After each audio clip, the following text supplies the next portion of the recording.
इंकलाब जिंदाबाद जिंदाबाद जिंदाबाद दूध का झंडा करे पुकार इंकलाब जिंदाबाद मजदूर एकता करे पुकार इंकलाब जिंदाबाद मजदूर एकता करे पुकार इंकलाब जिंदाबाद। फोटो वोटो में ना थोड़ा सा सोशल डिस्टेंस दिखेगा तो अच्छा होगा, क्योंकि सबका ध्यान तो मेरे ऊपर होगा। बोलेंगे कि ये आया सबको जमा कर। पूरी कोशिश ये कर रहे हैं कि महाराष्ट्र के अंदर, मुंबई के अंदर, पूरी देश के अंदर जो महामारी चल रहा है उसको खत्म करने का भी जवाबदारी हम आपके हैं, उसको मत भूलिएगा। ऐसा नहीं कि लड़ाई करते हम महामारी को फैलाते, ये भी ध्यान रखना जरूरी है। इसलिए मेरा आपसे दरख्वास्त है, थोड़ा सा कुछ लोग वही खड़ा है, कुछ लोग आगे आए, देखिए 2 स्टॉप पे आगे जाओ, पीछे हो जाओ। ये बड़ा करना जरूरी है। हम लोग कहते हैं कि कोरोना कुछ है ही नहीं, लेकिन इस कार्यकाल में जिसको कोरोना पॉजिटिव हुए वो और उनके घर के लोग जानते कि कोरोना से क्या तकलीफ है। हम तो हर रोज हर जगह में जाता हूँ, बात अलग है, लेकिन हम आपकी सबसे पहला जवाबदारी है कोरोना जो महामारी इस देश के अंदर, इस दुनिया के अंदर, इस मुंबई के अंदर, महाराष्ट्र के अंदर आए, इसको खत्म करा दे। इसके लिए हम आपको सरकार ने दी हुई सारे आदेशों को पालन करना पड़ेगा, करना चाहिए। मास्क कभी निकालना नहीं। जोश में अभी आप पूछिएगा मैं क्यों निकाला, क्योंकि माइक नहीं लगाया, बात आप तक आना चाहिए। उतनी दूरी तो है ही, मेरे मुंह से कुछ आने वाला नहीं, डरिएगा नहीं। तो इसको ध्यान रखिएगा, पहली बात।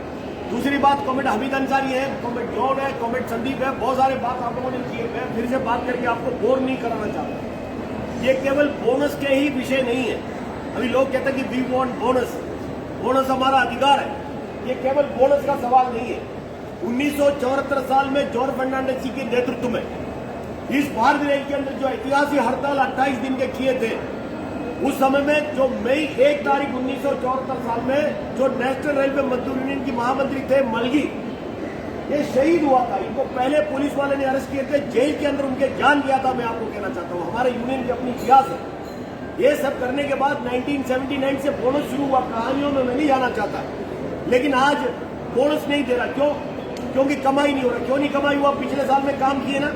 आप पिछले साल की बात को छोड़िए, इस साल में जो कोरोना महामारी आने के बाद, इस कोरोना का काल में भी आप 1 हफ्ता पहले, 4 दिन पहले हमारा आदरणीय रेल मंत्री जी पीयूष गोयल जी, मैं नाम से कहता हूं, ये ट्वीट करता है, रेल मंत्रालय ट्वीट करता है, वो कहता है कि इस कोरोना काल में भी इतनी भयानक महामारी आने के बाद में भी हमारा भारत रेल जो मालगाड़ी चलाने में 15% की बढ़ोतरी किया, रेल मंत्री जी कह रहा था। और मैं आपको कहता हूं, इस भारत रेल की कर्मचारी अगर ईमानदार नहीं होता, भारत रेल के कर्मचारी अगर काम नहीं किया होता, भारत रेल की गाड़ी अगर नहीं चला होता, भारत रेल की इंजीनियरिंग की कर्मचारी जो ट्रैकमैन से लेके मालगाड़ी चलाने वाले, चाहे लोको पायलट हो, चाहे गार्ड हो, चाहे स्टेशन मास्टर हो, चाहे यार्ड मास्टर हो, चाहे पोइंट्समैन, जो लोगों ने शुरुआत से काम किए, गाड़ी चलवाए, सिग्नल के लोग, इलेक्ट्रिकल लोग, मैकेनिकल के लोग, अगर एक गाड़ी नहीं चलाया होता,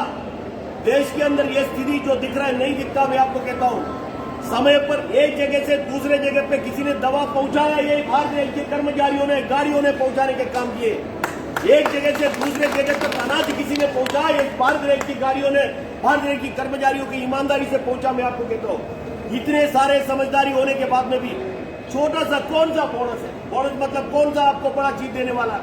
सुनने के लिए 78 दिन है, घर में लोगों का लड़ाई होता है, 78 दिन की बात हो गई, क्योंकि लोग सोचते हैं कि 78 दिन की पैसा लाता नहीं है।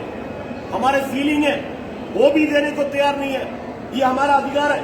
तो केवल बोनस का मामला नहीं, मैं आपको कहता हूँ, पूरी भारत रेल के अंदर एक निजीकरण का, निगमीकरण का एक दौर चल रहा है। इसके विरुद्ध में भी हमारा लड़ाई है। ये केवल बोनस को लेकर मामला नहीं है, बोनस मिल गया खत्म हो गया ऐसा मामला नहीं है।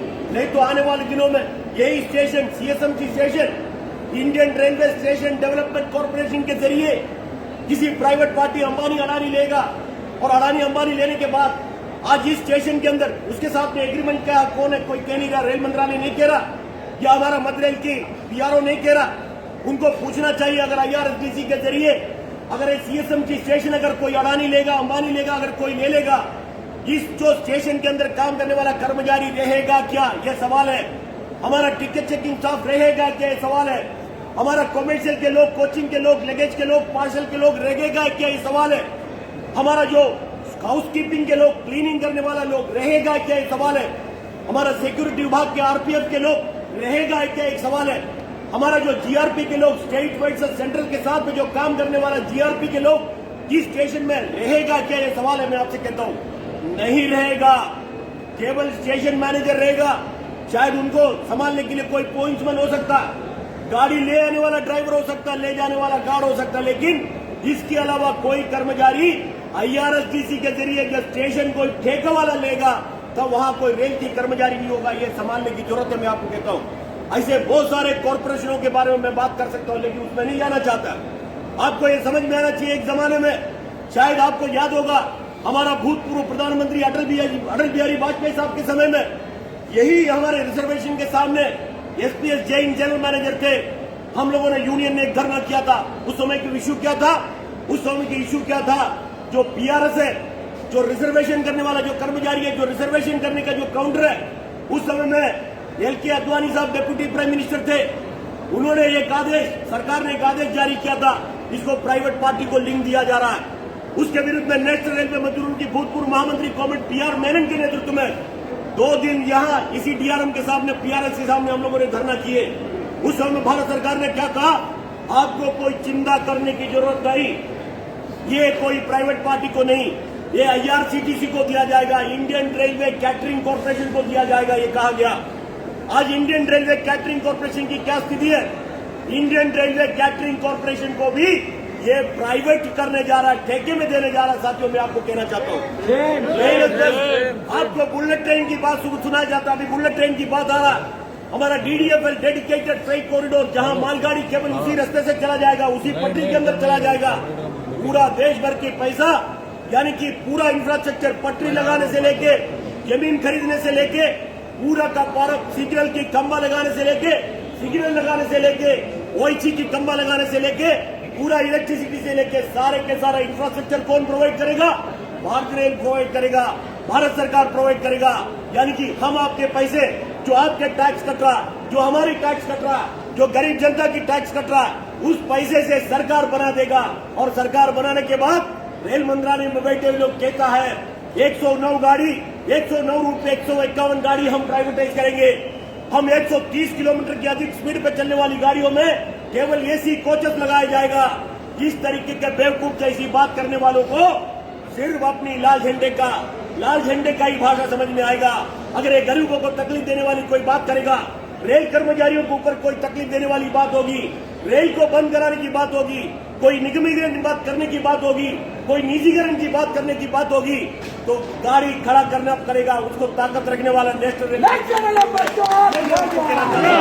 हम सरकार को इतनी कहना चाहते हैं, हमारे बीच में इंटेलिजेंस के लोग भी हैं, सरकार हमारे RPF के भी, GRP के भी, बाहर के भी सब इंटेलिजेंस के लोग हैं। हमारा लड़ाई सरकार की नीति से है। हम कोई राजनीति से जुड़े हुए लोग नहीं है। हमको BJP से या कांग्रेस से या किसी राजनीतिक पार्टी से हमारा कोई लेने देना नहीं है। हम लोग जो आदरणीय भारत रत्न डॉक्टर बाबा साहब अम्बेडकर ने बनाए हुए संविधान को मानने वाले लोग हैं, संविधान को मानने वाले लोग हैं। संविधान ने अधिकार हमको दिए, क्योंकि सरकार जो भी है, अगर सरकार कोई गलती अपनाएगा, उसके विरुद्ध में लड़ाई करने का अधिकार भारत रत्न डॉक्टर बाबा साहब अम्बेडकर ने दिए हुए हैं। उसको लेके चलने के काम हम करते हैं। हम किसी सरकार को डरते नहीं है।